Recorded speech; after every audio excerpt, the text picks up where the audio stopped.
Yan. So, loto tag chicken. It's been a long time na I never used this one, my air fryer. I'm cooking in a way. Atong chicken.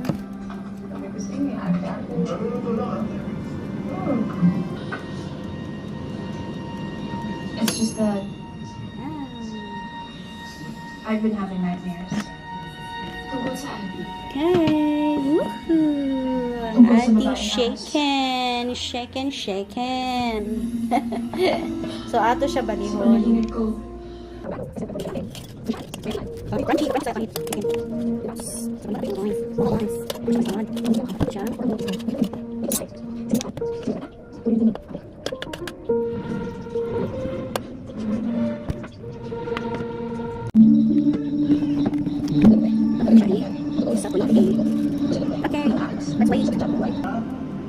Bro, mo nahuli mo itong si Sir Tessa, di ba? Iniiwasan ito ng mga pulis, sabi mo sa akin. Dahil napagod sila.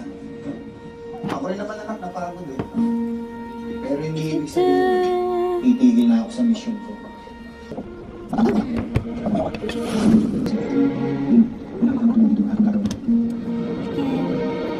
Ang sarap. Ang sarap-sarap. Sabaw pa. Tayo mga pulis, matatapang.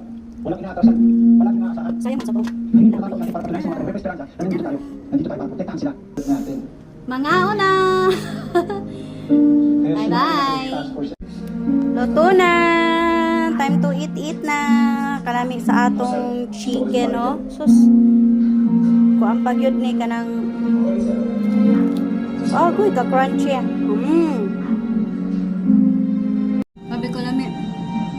Aliw ba kay crunchy? Ano? Kasi siguro, yung iba mga extra, nagtatago. Tapos yung mga extra na nagtatago, kaya nga sabi mo, isa-isa silang lumalabas. Sa tingin mo, para silang mga robot na may nag-activate sa kanila para kumilos. Ang sabaw, magamit po sa panahon.